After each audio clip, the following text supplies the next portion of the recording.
সবাইকে আসসালামু আলাইকুম। মিস্টার ডিআইওয়াই এ গিয়ে আমি কি দেখলাম আর কি কিনলাম আজকে নিয়ে থাকছি সেই ভিডিও।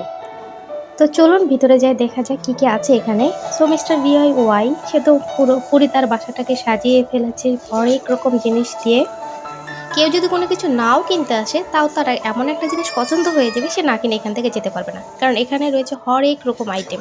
আপনি যা নিতে চান, বাচ্চাদের আইটেম থেকে শুরু করে রান্নাঘরের আইটেম, আপনার বাসাটাকে সুন্দর মার্জিত একটা লুক দেওয়ার জন্য যা যা কিছু প্রয়োজন এবং যা যা কিছু দরকার সব কিছু আছে এখানে। শুধু দরকার টাকার।